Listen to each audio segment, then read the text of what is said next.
Fala galerinha de xadrez, tudo beleza? A gente está no ano de 1927, o Capablanca já está há alguns anos, aí desde 1921, quando ele ganhou do Emanuel Lasker, então, como campeão mundial. E agora ele está enfrentando aqui o maior rival e talvez a gente está de frente aqui com uma das maiores rivalidades da história do xadrez mundial. José Raul Capablanca, o prodígio, o Mozart do xadrez, jogador cubano, contra o Alexander Alekhine. O Alexander Alekhine, aos 16 anos de idade, era um dos melhores jogadores da Rússia. É um jogador fortíssimo, vem vindo com tudo aí no cenário mundial. E eles conseguiram então organizar esse match. E vamos dar uma olhada nesse match então, que promete, né, ser o match histórico aí. Claro que nós não vamos ver todas as partidas na nossa playlist, nós vamos ver algumas. Eu ainda não vou falar quem será aqui o campeão desse match.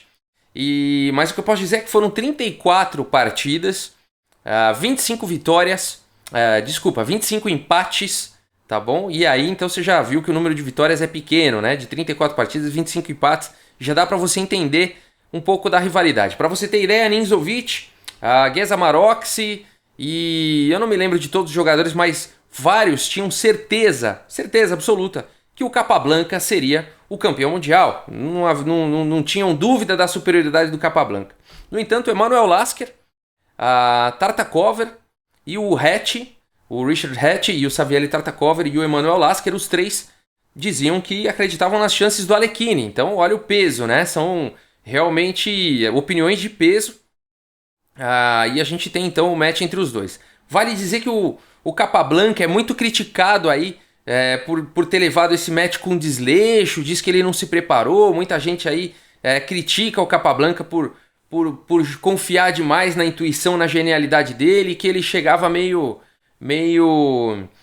sem estudar, sem se dedicar. O Ivanchuk recentemente disse que é infantilidade pensar dessa forma. Claro que o Capablanca se preparou, talvez não realmente com todo o afinco, com toda a dedicação. Dizem que o Alekhine ele realmente se preparou para esse match. Me fez lembrar aí a história do Carlsen e do Caruana, do último Mundial. Não que o Carlsen não tenha se preparado, eu tenho certeza que ele se preparou, ele tem uma equipe muito forte para isso, mas a impressão que dava é que o Caruana se preparou mais ali, né? Estava mais estudioso e tudo mais. Não sei, foi essa a impressão que eu tive. Mas enfim, só fazendo um paralelo aí, né? Então dizem que o Alekhine ele realmente estava ali, né, com muita vontade, com muito gás, de que o Capablanca talvez não. Algumas pessoas citam até que ele veio no Brasil dar uma simultânea e tal. Ficou alguns dias aqui antes do match, né? Muito próximo aí da data do match, que por isso ele estaria sendo um pouco desleixado aí com a questão do match.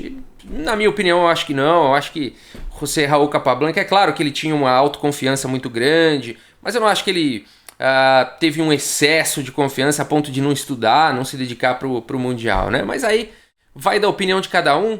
Fique à vontade aí para postar a sua opinião também nos comentários. Vamos dar uma olhada, essa é a primeira partida do match. O mundo tá ansioso para ver essa partida. José Raul Capablanca aqui de brancas, jogando contra o Alexander Alekhine. O Capablanca abre aqui com E4, temos E6, a defesa francesa, a D4, D5 e aqui cavalo C3, a variante Paulsen da defesa francesa. Bispo B4 e aqui dá para se jogar com avanço, né? Com avanço e depois de C5, A3, né? Muito comum esse tipo de variante hoje em dia. Mas aqui o Capablanca preferiu capturar, E toma D5, E toma D5. Isso de certa forma ajuda um pouquinho as negras a desenvolver esse bispo aqui de casas claras, mas está tudo certo, aqui é teórico.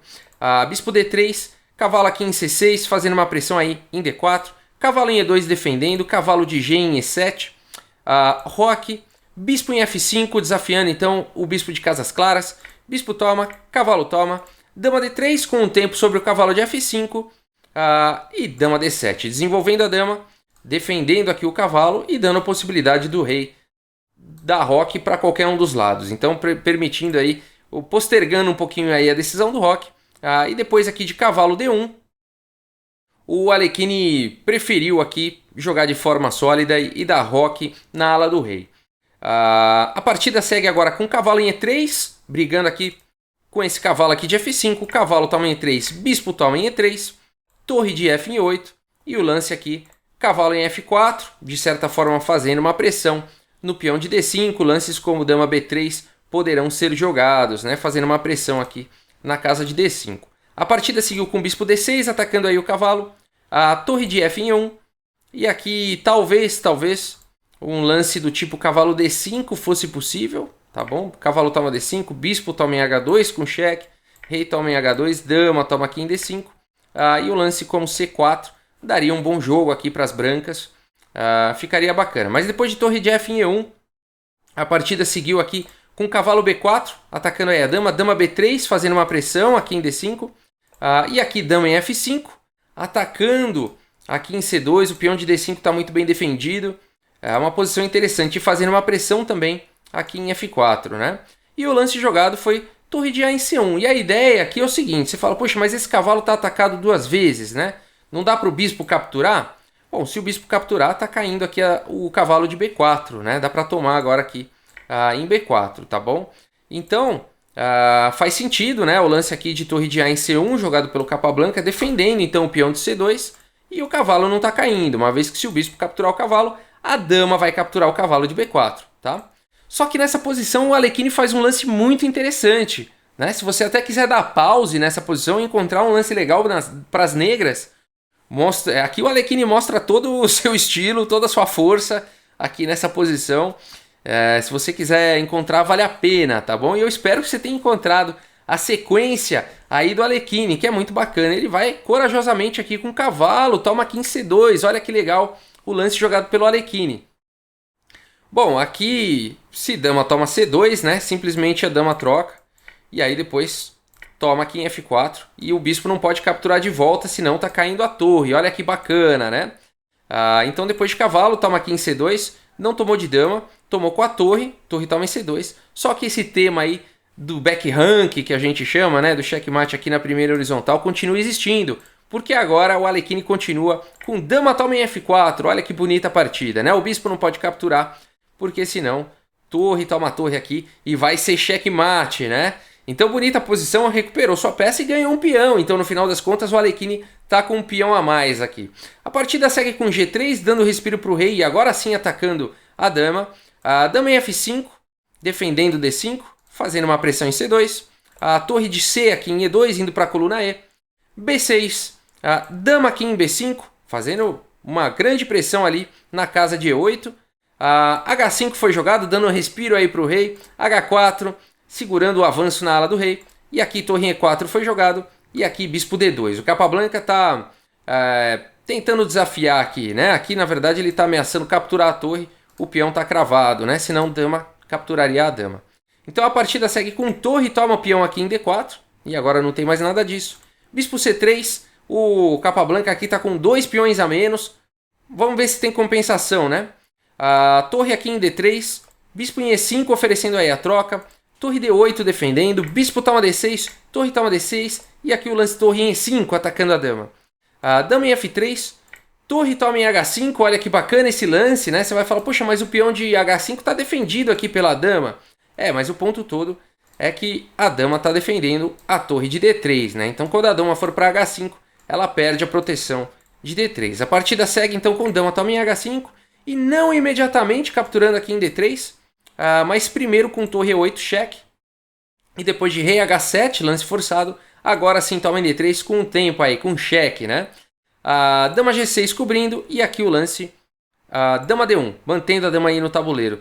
Bom, aqui o Capablanca decide continuar com a dama no tabuleiro, ele está com um peão a menos, né? Então, quanto mais peças ele conseguir manter, né, mais chances ele tem de possivelmente criar oportunidades de contra-ataque, ou alguma oportunidade de cheques perpétuos e empatar a partida, né?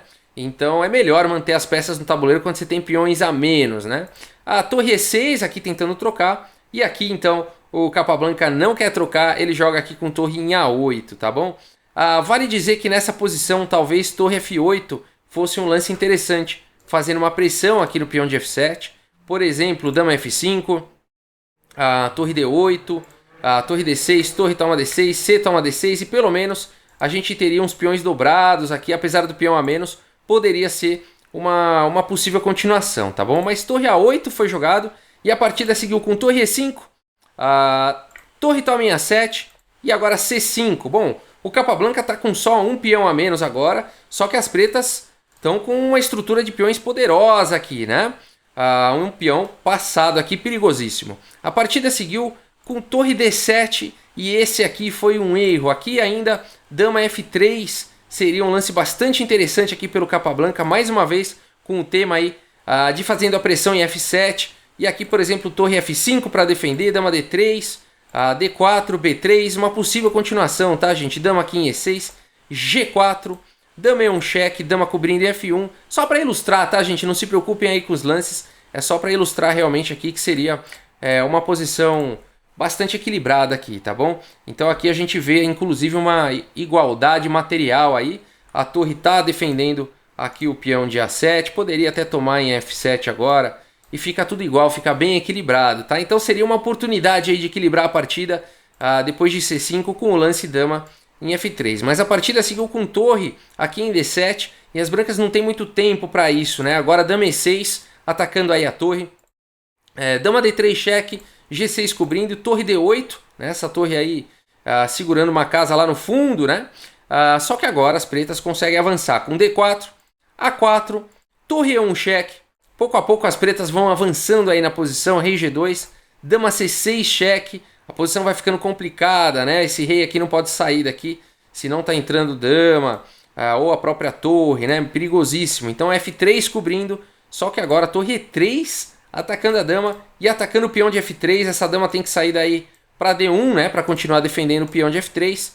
E depois de dama D1, então, a partida seguiu aqui com dama E6 e olha só como o Alekhine vai dominando a posição, né? Um domínio total da coluna E, ameaçando aí coisas terríveis, torre E2, entrar na posição aí, e tá ficando bem perigoso. G4 dando um respirinho aí pro rei, torre E2 cheque, rei H3, dama E3 e agora ameaçando aqui, dama toma F3 com checkmate, dama H1 tentando segurar um pouco aí a posição, agora o lance dama F4, bem perigoso, né? Segurando aqui agora, a dama tá escrava, defendendo aqui a casa de H2, senão torre H2 seria checkmate.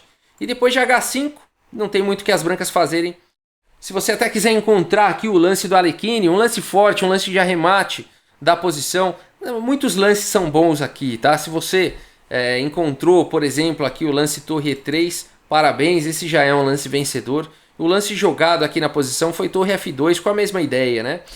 De fazer a pressão no peão de F3, tá bom, gente? Então aí nessa posição, o Capablanca, o prodígio de xadrez, o Mozart do xadrez, abandonou a partida, né? Aqui não tem realmente como se defender dessa posição, é questão de tempo aí para perder a dama ou para levar checkmate, né? Muita pressão aqui em F3, né? Aqui as brancas não tem realmente como continuar, né?